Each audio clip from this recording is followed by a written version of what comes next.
আজকে আমরা গ্রাম আদালতে যে মামলা মোকদ্দমা হয় তা নিয়ে আলোচনা করব।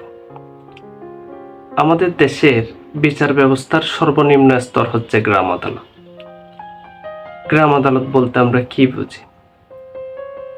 বাংলাদেশ সরকার 2006 সনে গ্রাম আদালত আইন 2006 নামে একটি আইন প্রণয়ন করেন।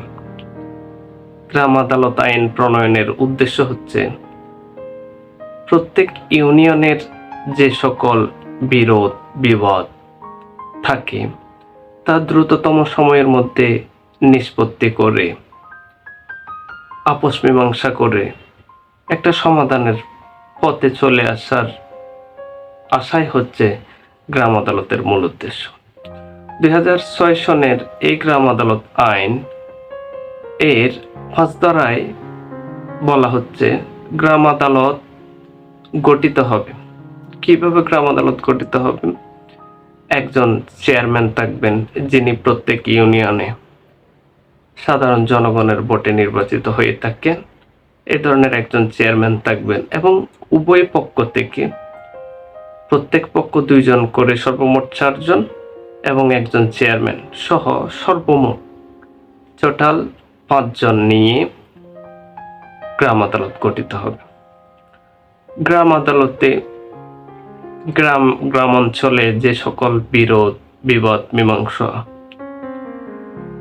যেগুলোর জন্য বিজ্ঞ আদালতে আসার প্রয়োজন পড়ে না, সেক্ষেত্রে সেই বিরোধগুলো সেই বিবাদগুলো চাইলে গ্রাম আদালতের মাধ্যমে সমাধান করা যায়।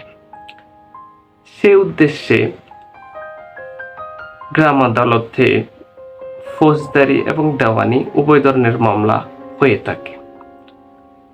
ফৌজদারি মামলার ক্ষেত্রে গ্রাম আদালত ক্ষতিপূরণের আদেশ দিতে পারেন সর্বোচ্চ 3 লাখ পর্যন্ত। 2024 সনের সংশোধনীতে তা আনা হয়েছে। গ্রাম আদালত সর্বোচ্চ 3 লাখ পর্যন্ত ক্ষতিপূরণের আদেশ দিতে পারেন। কিন্তু ফৌজদারি মামলার ক্ষেত্রে কিন্তু গ্রাম আদালত কাউকে দণ্ড দিতে পারেন না, সেই এখতিয়ার গ্রাম আদালতের নেই। আর দেওয়ানি মোকদ্দমা যেগুলো হয়ে থাকে, জায়গা জমির জন্য যে সকল বিরোধের সৃষ্টি হয়, যা গ্রাম আদালত পর্যায়ে আনা হয়, গ্রাম আদালতে মামলা করা হয়, সেক্ষেত্রে গ্রাম আদালত কি করতে পারেন? জরিমানা স্বরূপ অর্থদণ্ড দিতে পারেন জরিমানা স্বরূপ। আর মূল মালিককে যদি দখলচ্যুত হয়ে থাকেন, তাহলে মূল মালিককে তা প্রত্যর্পণ করার আদেশ দেন মূল মালিককে।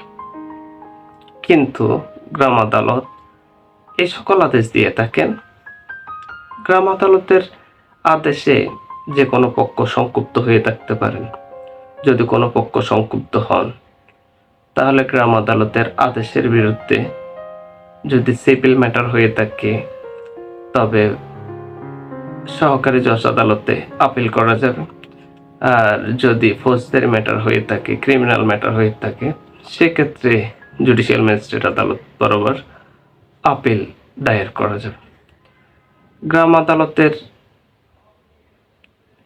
আদালত আইনে মিথ্যা মামলা দায়ের করা কিংবা আদালত অবমাননা করা, অশালীন কথাবার্তা বলা, উচ্ছৃঙ্খল আচরণ করা বা গ্রাম আদালতের ভাবমূর্তি ক্ষুণ্ণ করা, এ সকল ক্ষেত্রে শাস্তির বিধান রয়েছে গ্রাম আদালত আইন 2006 অনুসারে।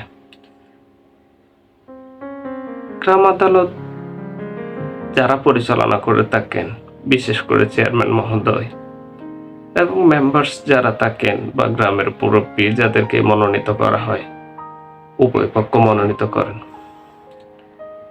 তারা বেশিরভাগই আমাদের মতো ল গ্রাজুয়েটস নন কিংবা ল প্রফেশন থেকে আসেন। সেক্ষেত্রে ওনাদের আদেশ সম্পূর্ণরূপে যে জাস্টিস আনবেন সেভাবে বলা যাচ্ছে না। কিন্তু গ্রাম আদালত আইন প্রণয়নের প্রধান উদ্দেশ্য হচ্ছে দ্রুততম সময়ের মধ্যে কিছু ম্যাটার যেগুলা বিরোধ বা বিবাদ যেগুলো গ্রাম পর্যায়ে হয় সেগুলোর যাতে একটা আপোষ মীমাংসার মাধ্যমে সমাধান করা যায়। গ্রাম আদালতে কিন্তু কোনো ধরনের আইনজীবী, কোনো পক্ষই কোনো ধরনের আইনজীবী নিয়োগ দিতে পারেন না। ধন্যবাদ, ভালো থাকবেন।